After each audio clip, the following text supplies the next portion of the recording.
Becky with Premier Chiropractic. And I'm Dr. Kirk, and today you're going to be learning the 5 best core exercises to give you a six-pack without giving you low back pain.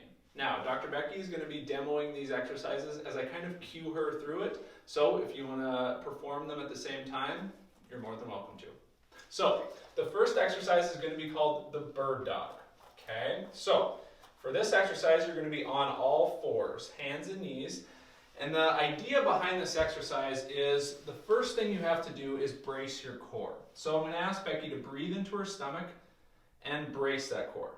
Good. So that core is now braced. When we do this, we want to make sure at all times that there is no bending happening in your low back.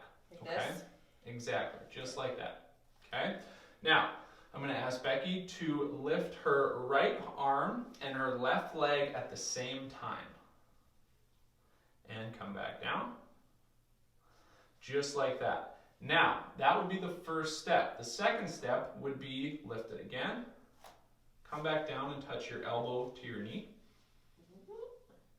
And then back out. And do that one more time.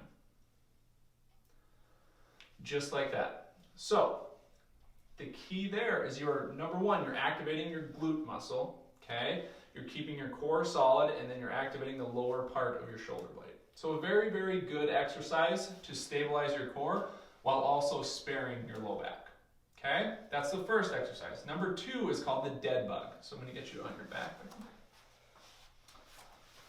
So for the dead bug, step 1 is they bring their legs up to 90 degrees. So they have 90 degrees of hip flexion, 90 degrees of knee flexion. Okay? Step 2 is the same thing as the first exercise. They're going to breathe into their stomach and they're going to brace. If you want to test this on yourself, whether you're bracing properly, try to put your fingers into your stomach and then push your fingers out with your abs. Okay? And that holding those fingers out, that pressure created inside your abdomen, that's what we want when we talk about core bracing. Okay? Next step, you can bring your arms straight up overhead. Good. And now I want you to hold that, and I'm going to take my leg away. And now she is braced, and she can feel it in her abs. One thing you want to make sure you're not doing during this exercise is flaring your rib cage up. Okay? So Becky's rib cage is down, and her core is engaged, keeping everything nice and solid. Any movement in your low back, again, is not what we want. So this is step 1. Step 2 would be bringing opposite arm, opposite leg down this time. And back up. And then this way. Exactly. Nice job. So again, the key there is that she's not flaring her rib cage. One way that you can check this at home is you want your low back to be touching the floor the entire time you're doing that exercise. Okay? So anytime your low back flares up, you know that you're doing it improperly. Okay? So that is exercise number 2. Exercise number 3 is probably something that everyone's heard of, but we're going to give a little variation on that, and that is the plank. So if you can come up on your elbows. Elbows? Elbows first, yeah. So a traditional plank is going to be on your elbows and then on your feet. Okay? You're just going to brace there, and it's actually really, really boring. So one thing that we can make that better is to come up onto your hands. Just like that. So when she's up on her hands, again, same rules apply. Core is engaged, shoulder blades are locked back and down. Everything is straight. There's no bending in her spine. Okay? Then I want you to just lean forward and back. And forward. I feel that. And back. So that's a tough little variation that you can do just to challenge yourself for a little more. Now, stop and then go side to side for me. Keep the core solid. Just go stop. Core is solid, so stop. Just going here. Just with the shoulders. Perfect. So again, no low back movement. Shoulders side to side. Okay. Nice job. Okay, so that is number 3. All right, the 4th exercise is the side plank. Okay, so I'm going to get Becky on your side, on your elbow. Good, just like that. I'm sure a lot of you guys have done this exercise. It's a good exercise to activate the side of your abdominals, so like your internal and external obliques and those kinds of muscles.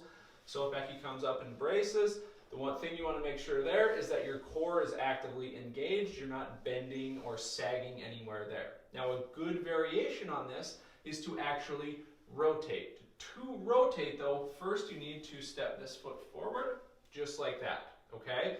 That stepping the foot forward allows you to twist everything in your hips. So twist, good, just like that, okay? So watch her feet, how she comes back here. They just roll over. The movement is happening through her hips and her shoulders are engaged in brace. Her low back is not twisting. The twisting happens from the hips. And come back one more time. So the same rules apply. You don't want twisting happening in your low back because that's going to lead to excess movement happening there, and then it can lead to bigger problems down the road. Okay? Last exercise is what's called stir the pot. This one's fun. So, for stir the pot, step one is going to be, you're going to be on your knees with your elbows against the ball, just like Becky is right now. First variation of this is the easiest one, and it actually has her hips flexed. So you notice that she actually has about 45 degrees of hip flexion there. From there, she's going to rotate clockwise with her arms while keeping her back straight. Notice how her core is not waxing and waning. Nice job. Good. Step two is going to be her coming into hip extension. So bring your butt forward, just like that.